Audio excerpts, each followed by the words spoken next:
Welcome to another day. We're back down at the stream crossing here. I'm going to try and get a couple of things done today. I'm going to finish off just tidying up this scrub area here, get the strimmer in so I can actually see the lay of the land and see the boundary. And got a couple of dead eucalyptus trees here. Now my plan, if they're in good condition, is to fell them, strip the bark and use them as my bridge crossing. Now this stream is a beautiful addition to the property. It's wonderful, it's natural, it's not particularly wide, but it is fast flowing. There's a lot of water that goes through here and I need to get across. And I need to get across it quite frequently because most of the acreage of this section are on this side of the stream. Houses over on this side. So I need to frequently get across to enjoy the section, to maintain the section. Walking across one of these ramps is fine. When I bring the ATV down here, they're really not suitable. They're rated to 300 kilos. The ATV is 500 kilos. Now, it works, but I'm on the edge of that safety margin. Well, no, I'm actually over the safety margin, let's be honest.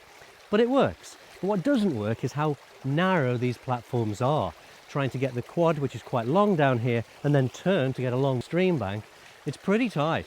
And even worse, getting back onto these ramps, often I'll find the front wheels on the ramps and the back wheels hanging off over the edge. It's precarious, it's dangerous, and I don't like it. So I want to fix this, and I've wanted to do this for some time. The ramps are also really ugly. Look at them, aluminium. They don't fit with the environment. I want something that really looks like it kind of belongs in this natural space. I'm really trying to keep myself and the equipment out of the water. Okay, sure, the ATV can cope with water and it can cope with this embankment, but I don't want to destroy or damage that embankment. I want this stream, which has formed its own pathway, to look after itself, to maintain its own pathway. I don't want to go modifying that. What I really want to do here is build a bridge. And I've looked at the regulations in this area and to what I'm allowed to do, and so I actually have a couple of options. The bridge I want to build is essentially a dry stone bridge. It's going to look in keeping with the environment. I'm going to enjoy building it, but it's a big project, so I don't want to do that yet. The other option I've looked at is the Da Vinci Bridge, a self-supporting timber structure. Really ingenious design, and maybe I will get on to doing that at some point, but time is against me. So I want a short-term solution. The ramps are not really doing it for me from a safety perspective, from an aesthetic perspective. So I'm going to build a large platform, maybe 3 to 3.2 meters would be quite good.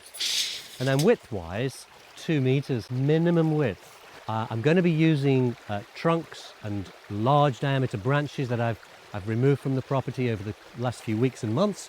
An attempt to make a structure that's quick, simple to build and functional and kind of blends in. It's not going to look natural, but it'll look better than this. It'll be safer than this. And in my book, that's a win. Now I really didn't want to climb the tree, so I got the chain around the trunk quite low down, pulled with the winch, and down she came, beautiful. The second tree to fell, chainsaw through the trunk, quite low down again, about halfway, 3/4 through, pull with the winch again, and down comes the second tree. Right, here we go. Come and take a closer look at this.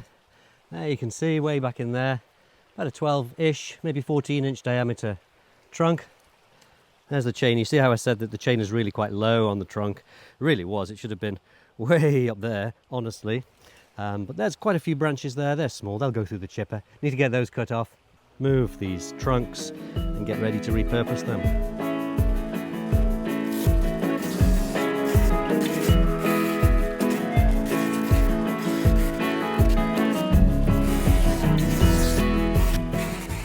Now, here's a thing to remember. I'm standing straddled over a tree, and if it's under spring tension and the weight of this branch being removed from it causes it to kick up, I might not be speaking for a little while, so I'll just reposition myself. Now it'll just hit me inside and push me in the stream. That's not so bad. There you go. Okay, good. Didn't spring back. Right, it's a bit of cleaning up done. We're just going to get this trunk. I'm going to try and winch it because it is pretty big and heavy and I don't want it rolling into the stream. So I'm going to winch it just up to this area here where I can measure it for length, dock it and get ready to use it in this crossing down here. Let's get this winched out of here.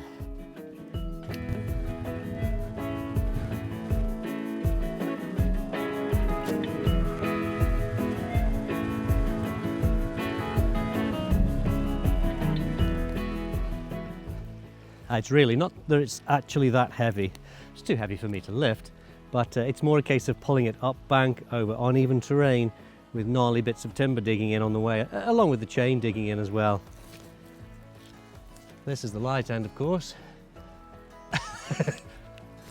No, I wouldn't say light. Okay, I just want to swing it over here. You should know. Well, I think it's time to reassess the day. As usual, I've underestimated just how long each job will take. So my initial idea today was drop these trees, clean up, and maybe, just maybe, get the ramp built across the stream here. And then you drop them and they suddenly are 10 times bigger than you'd imagine. The waste, the pile is 10 times bigger than you'd imagine. And suddenly your 20-minute job is, to be honest, a 3-hour job. And that's fine. It's a beautiful sunny day. It doesn't matter how long this takes me. Enjoying the job is as important as getting the job done. In fact, it's more important. Enjoy the job, else don't do it. I don't have a plan on what's going to be finished by the end of today, and I think that's quite an important distinction to make. If you're working to a plan every single time, you do take some of the enjoyment from the task. You know, a lot of doing this is about well-being. You know, you're doing a physical activity. It's good for you. It's good for your mental well-being. It's good for your physical well-being. You're getting sunshine. You're getting fresh air. It doesn't get better for you than this.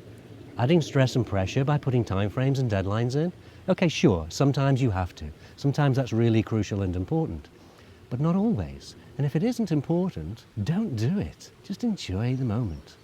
So I'm going to enjoy the moment, cleaning up this mess, and then make some more.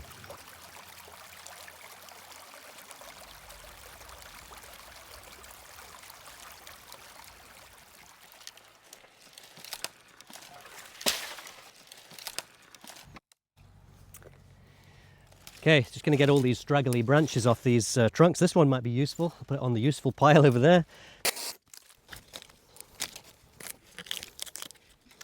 I don't know what kind of durability this eucalyptus has got, but it's certainly nice when the bark is stripped off. Now I'm doing this because if I do end up using this piece in the ramp that goes over the stream, I don't want these pieces of bark necessarily falling into the water. They'll just get carried downstream. But the least materials I can add to the stream, the more natural that area will be. So just doing what I can in order to prevent, I guess, a footprint from my activity.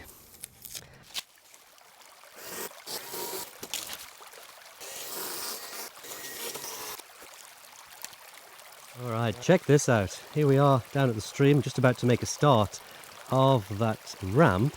And there's something I've spotted way down here in the water. But take a look right in the center of that frame. It looks like a small boomerang shape, and I swear that those are teeth in it. I think that's part of a jawbone. Yeah, look at that.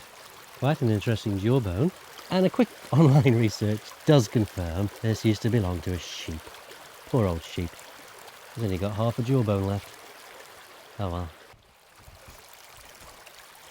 Right, so I've got one at 3.3. I'm going to rest that along here across the stream and see how many I feel I might need next to each other to give me the strength I really need to support the ATV. My gut feeling is 4. I don't think I've got 4. Well, let's see.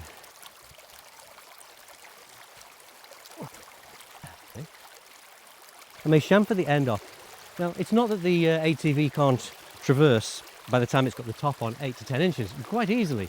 But the mower, which I also need to get across here, can't. It's got quite small diameter wheels. It's a 4-wheel drive mower, but it doesn't have the agility of the ATV. So I've got to be mindful of that. Nevertheless, let's get this one dragged into approximate position. Maybe I'll cut one more and try the other side. Honestly, I am thinking I'm going to need 2 supports in the center here. I know I've got one. Whether I can muster up another one, let's see.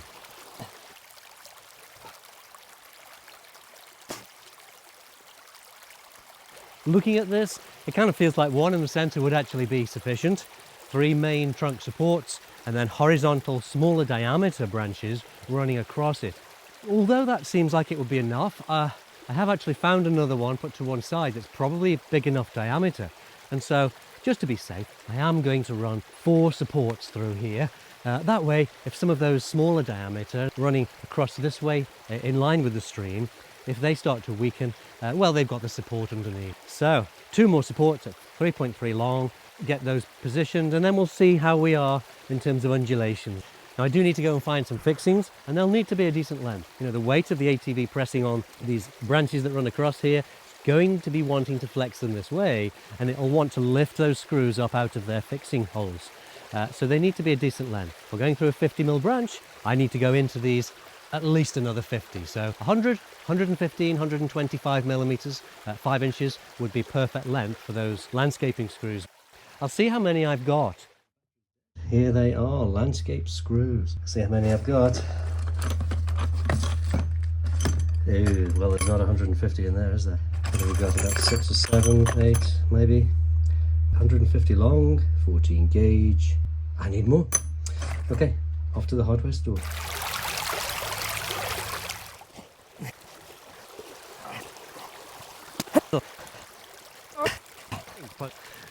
Right, now from here you can see a little better the angle that the ramps were at, and that was a line of best fit really for the way the wheels on the ATV were coming around the bend.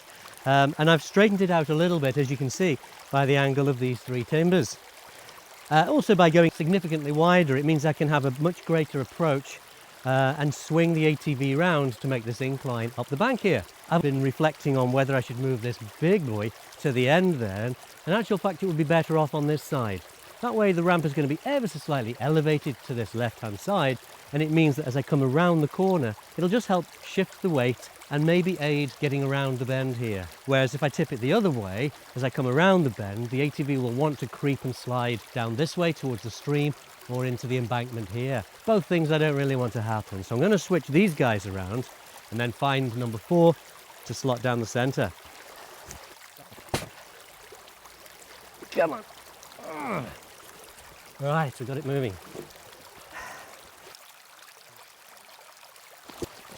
Let's get one cut at 3.3 meters. Right, found this piece of macrocarpa which I'd cut down a couple of weeks ago. It's actually good condition inside, it's pretty strong. And of course macrocarpa is naturally resistant to some moisture. Another benefit, of course, of using repurposed materials like this, it's better for the environment. Using repurposed materials, it is better environmentally and it's better financially.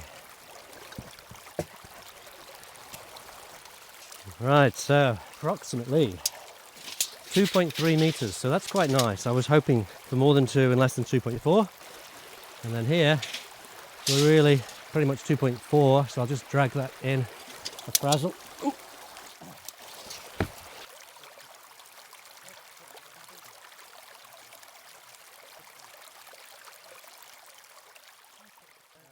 So I've got these collection of branches which I've been cutting down over the last few months. Anything that's relatively straight or strong comes to this pile, and it's been in anticipation of this job. And so I'm hopeful that from this pile I can yield enough material to finish off this ramp. Let's just chop some up and see what we actually end up with. Don't try and cover up your wings. In light of what you've seen so far, there are better ways. Throw preconceptions down the drain,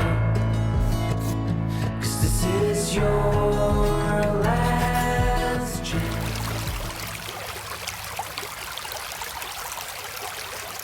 Well, another day. Today I'm going to attempt to get this ramp finished. Got all of my timbers in place, got a few long ones here that I can begin working on installing and fixing down. Some of them I'll put at the top of the ramp, some of them I'll put at the bottom of the ramp. Then move all of these timbers out of the way, get some tools out, and then make a start. The other thing I'm mindful of is there's quite a ramp at the beginning here. In other words, the ATV or the mower has to come down quite a steep incline, and then it's got to step over the trunks that are traversing the stream. Then it's got to get on top of the ramp in order to come across it.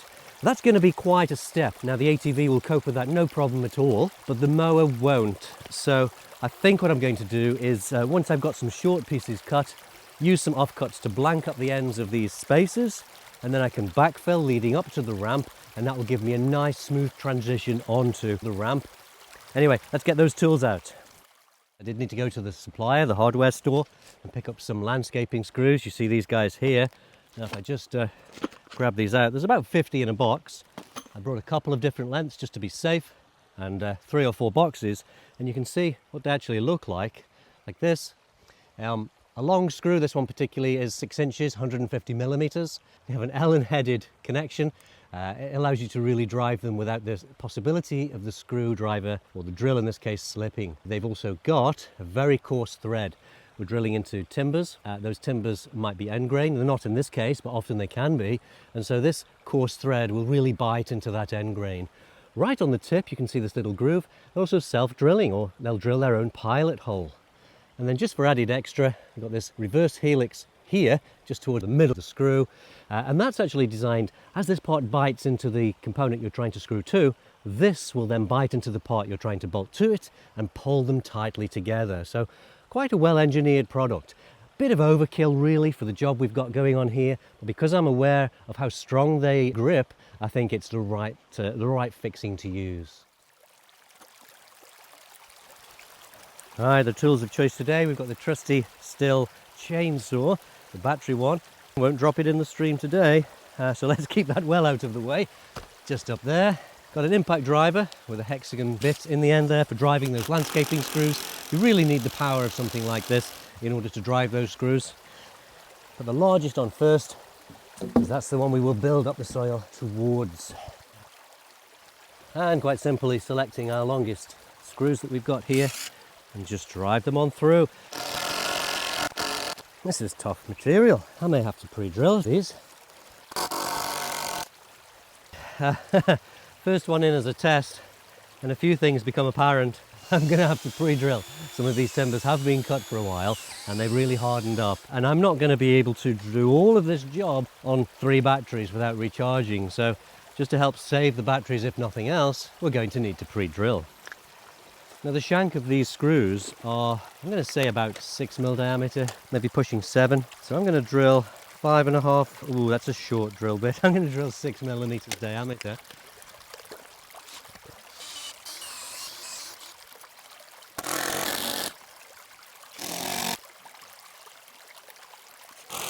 We've got the first piece in. That's actually a really straight piece. So I'm going to choose whichever piece is up next. They're reasonably straight but not perfect. And just see how it looks, see how it lays. What I'm looking for are gaps in between that are no greater than 90 millimeters at any point. I'm looking for no high or very, very low undulations in the level, but anything else is all good.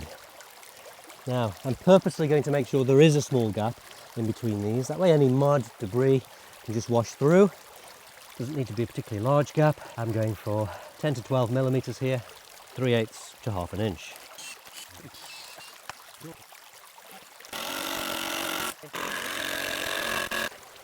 Right, I'm just going to repeat this process until I've got 5 or so long pieces across, and then we'll check back in and see how we're going to cut and affix and stagger the remaining shorter pieces of timber in order for it to work well and, of course, look good.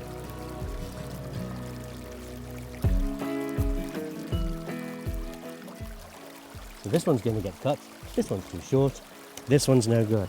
We really only have this one left. Let's check it out. Right, get this pre-drilled.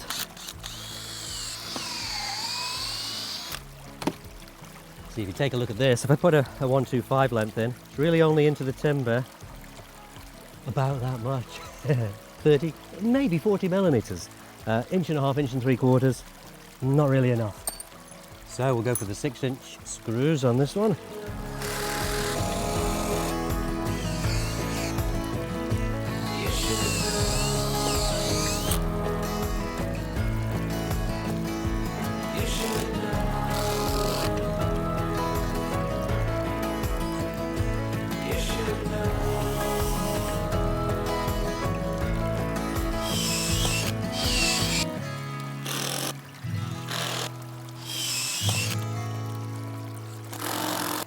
So just to recap, the theory is to have a timber that spreads 3 of these bearers. 3 gives us good strength, and then on this side, rather than having a fill-in piece, have a gap, and then the next one would span 3 bearers. I guess the problem there is I might end up with a gap big enough to get your ankle through. We won't know till I try, so I'm going to cut a timber and see what the situation is.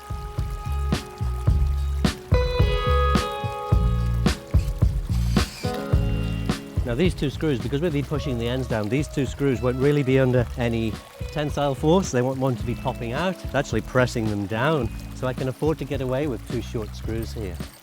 Now I'm only doing that because they're slightly cheaper. And I want to make sure I've got enough of the long screws to do the job.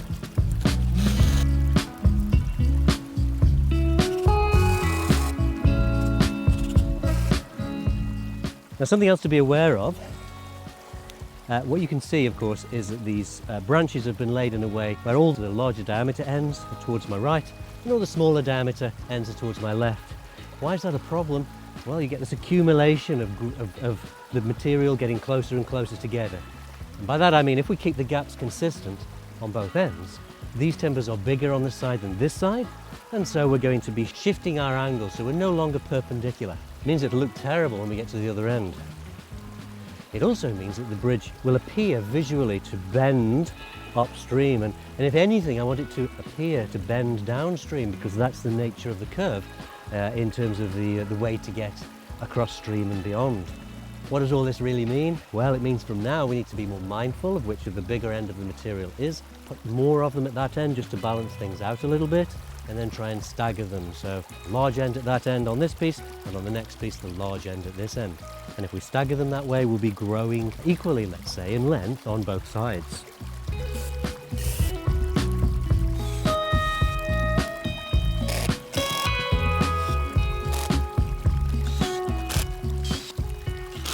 Okay, that actually looks quite good. Gaps aren't too big. I just about get my hand in there, certainly less than 90 millimeters. Joins aren't too bad either. What I'll do when I'm finished, I'll just come back with the trusty block plane and just take the tops off those.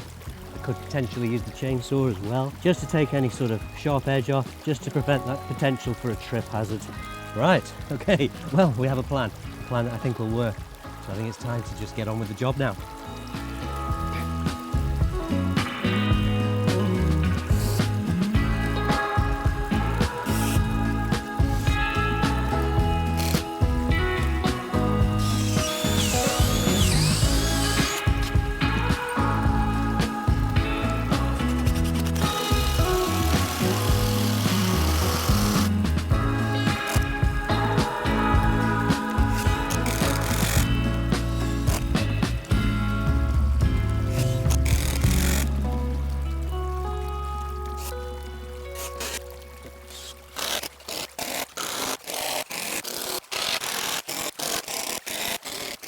Well, I eventually got into a rhythm, and as you can see, got most of the way down the ramp here. Probably got 3 more rows to do, and then the platform itself is finished. Up at the top, a little bit more work to do because I want to do some backfilling up against it to reduce the gradient of the incline there. But I'll show you that in a moment once we've just got these 3 on. Now I'm actually running the chain without chain oil at the moment. Not recommended. The chain will be destroyed because of it. But I don't really want to put any oil, chain oil that is, into the stream. So I'm running it dry, and it will make it go blunt and possibly stretch quite quickly. But it's a small sacrifice. It is an old chain, so I'm not overly concerned by that.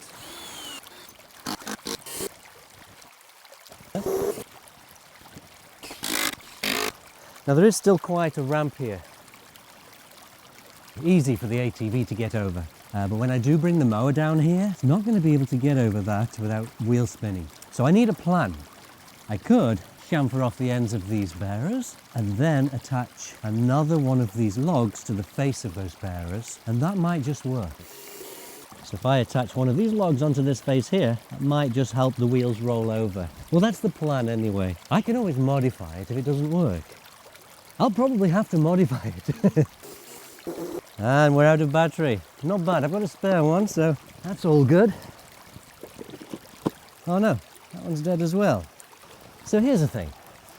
Whenever you're planning a job and you've been looking forward to it for a week, always charge your batteries ahead of time.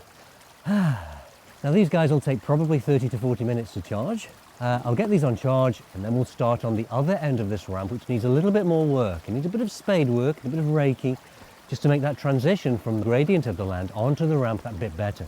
All right, so here's the other end of the ramp. Now this is the end where the ATV, lawnmower, people, this is where they'll come down a relatively steep gradient and then onto the ramp. And you can see here, there's actually quite a step. You know, maybe 8 inches at this side and around about 10 inches at this side. Now that's quite a step.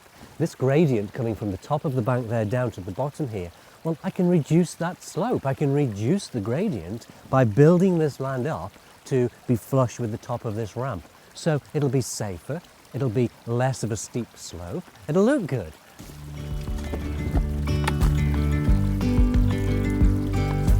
Oh, come on. Well, just eyeballing it, it's actually the perfect length. It needs to go over that way about 12 inches, just to cover over that end bearer.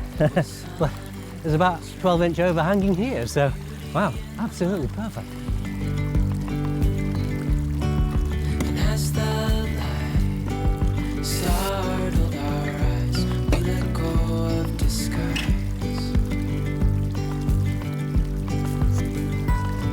And now there's something. Now clearly the compaction that I've just done isn't sufficient, but it'll do for now. Once I've ridden over it 3 or 4 times, that will actually compact it some more, and then I can just dress it off, top it off again.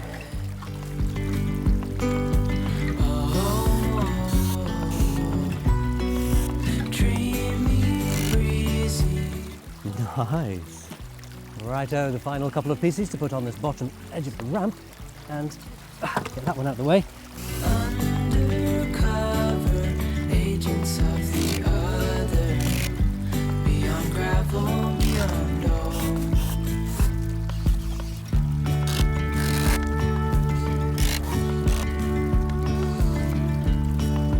Hand in hand, castles out of sand.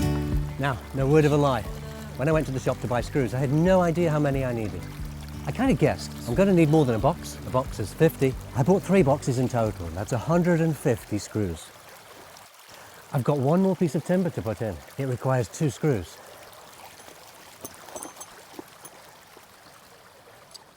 I've got 3. Oh, I've got 1 spare. I can afford to drop one in the stream. Let's hope I don't. But how about that? When you've got just the right materials, just the right equipment, and just enough daylight to finish off.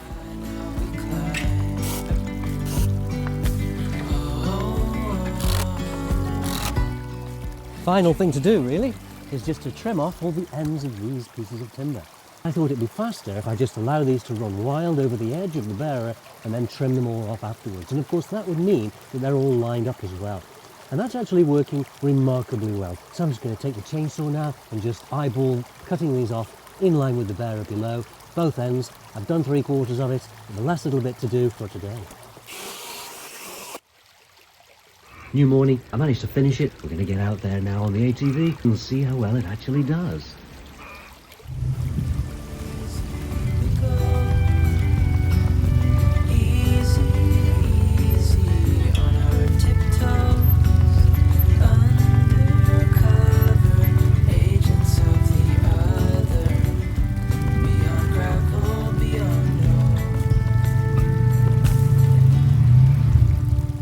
So there it is, certainly a successful project. Just look at that. Holds the weight of the ATV without any issues whatsoever. Really, really pleased with the outcome there. It's looking really good, blends in reasonably well with the natural environment, but most importantly, it's now a really, really safe way of crossing this stream. It's wide enough to be able to turn in and turn out. It's just going to make such a difference to this place, such a difference to me to get across the stream more frequently, and therefore being able to get stuck into some of those great projects I've got in mind, but more on those projects another time. That's it for today. Thanks so much for watching. Bye.